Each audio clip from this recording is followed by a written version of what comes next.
We're going to go now to Hayden Ludwig, investigative researcher at the Capital Research Center, who's been doing this incredible investigation of Arabella Advisors, which is a front group that has been pushing, among other things, federally funding abortion. These are some of the biggest, most powerful left-wing lobbyists on earth. And the Capital Research Center, which is a great supporter of Breitbart, they figured it out. They figured out who's behind it. Hayden, great to have you back on the show. Tell us about the latest article that appeared at Breitbart.com yesterday about how Arabella is pushing federally funding abortions. Good to be back with you, Alex. Yeah, so what we're talking about right now, to kind of refresh listeners, we're dealing with a for-profit consulting company. It's important to note because as a private company, they don't have to detail things like their finances, who's on their internal board, things like that. But they do run a series of 4 huge nonprofits that collectively spent about $500 million in 2017. So this is a huge operation. We're looking today at just one small arm of that, but an effective arm nonetheless. So Arabella runs its abortion activism through one of its smaller and newer nonprofits, a group called the Hopewell Fund. Got to take a little look at what the Hopewell Fund is, where it comes from. It started around 2015 with startup capital, about $8 million from the Susan Thompson Buffett Foundation. So Buffett, was actually started by Warren Buffett back in the 1960s. It's named for his late wife. It's important to note the Buffett Foundation was created actually to support pro-abortion and population control schemes. Remember, this is the 1960s, this group, the funder was created. This is pre-Roe v. Wade. So they knew what they wanted. They wanted Roe v. Wade passed by the Supreme Court. They wanted more lawsuits to overturn bans on partial birth abortion. So this is the group that's providing startup capital to this Arabella abortion activist front. So I want to note, too, that Hopewell doesn't do this abortion activism itself. It sponsors a handful of what we call pop-up groups. These are slick websites, right? As I've said before, they're designed to look like nonprofits, but reality says they're actually just located in the same office as Arabella Advisors, right? They exist to make you think that they're a full-fledged nonprofit activist group, when in reality, they're just a shiny front for a $500 million machine. And that's not surprising. And did you give a reaction, by the way, Hayden, to the president's comments on abortion, how every life is sacred? Because I know that we had Scott Walter on, and he's big into this as well. Who I've known Scott for years. He's a big advocate for Christian causes, and it's pretty refreshing to hear a president speak that plainly about a nascent human life.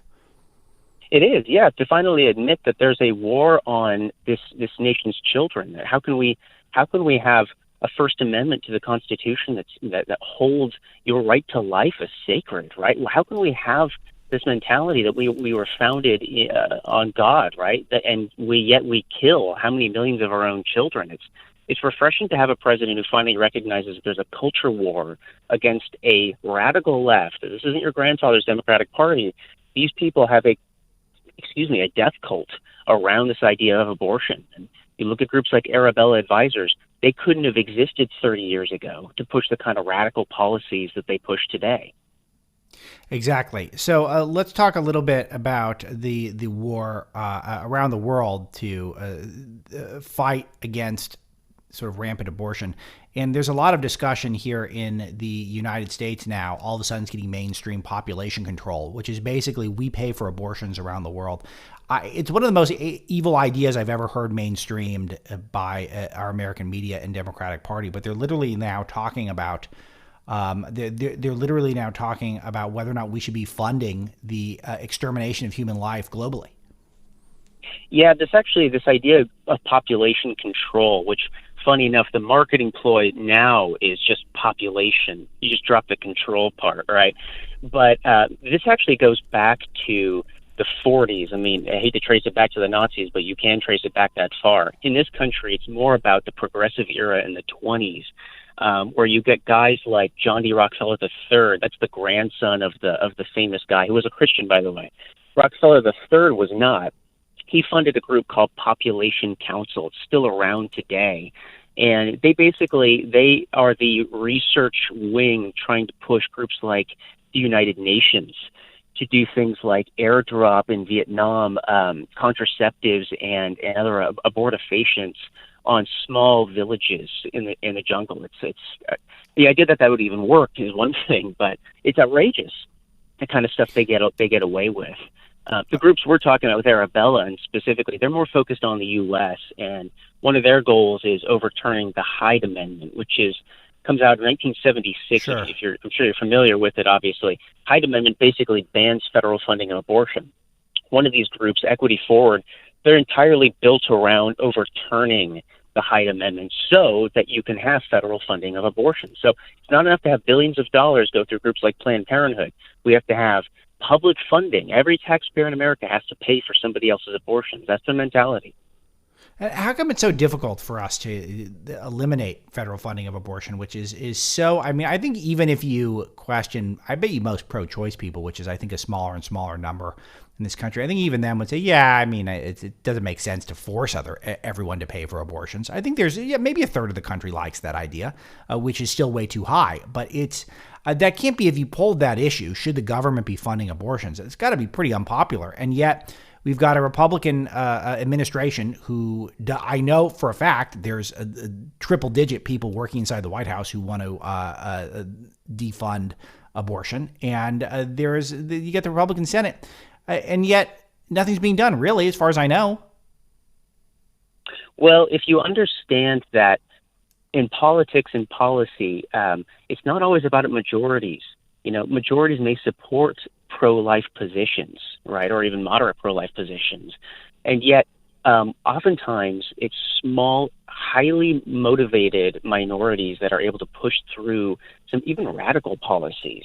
I mean, you look at the groups right now who are out protesting. We actually ran into one of these Arabella groups outside the Supreme Court back in May, right after Alabama was pushing its hard ban on abortion, right?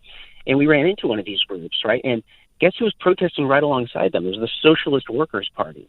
Well, do you think that they're the same cause for a reason? I think so. I think it's because they recognize if they lose on such a massive issue for the left, like abortion, even if it seems like a bizarre one to build everything on, if they lose on that, think how much they lose on everything else.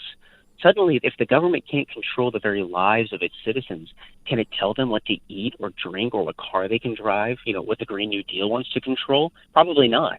Or they'll have a much harder time convincing you to do so. So I think they look at this as one of their sacred cows that they cannot afford to lose an inch on abortion. And it's why you have highly paid professional activists out in the streets waving pre-printed glossy signs saying abortion is a human right. Well, that's not what they were saying 45 years ago when Roe v. Wade was in the works, right? They weren't saying it was a human right. They were saying that this is a regrettable necessity that we hope should be rare. Well, you can't hope it to be rare and make it a human right at the same time. Those two things are not compatible with one another. So Hayden Ludwig, last question for today. Again, an investigative researcher at the Capital Research Center, which is a great supporter of Breitbart. It's got a very important article on Arabella Advisors, how they're a front group behind pushing for federally funded abortions. Oh, so what are they doing? What is afoot? What are they specifically pushing? Any specific pieces of legislation we should know about? And is there anything that should really hit your tripwire? Yeah, the biggest one that fortunately did not pass, but I would watch it to come back, was a thing called the Each Woman Act. It was pushed by California Democrat Barbara Lee, and it would have required Medicare and Medicaid to provide abortion funding. So these guys were out in the streets pushing Congress to pass that. Of course, it didn't pass because the Democrats didn't have a majority in both houses. I would watch out in 2020 that if Democrats do take the Senate and they hold the House, I would watch out for similar kinds of hardcore, radical public funding of abortion schemes just like this. And Arabella seems to be building its abortion arm around those issues.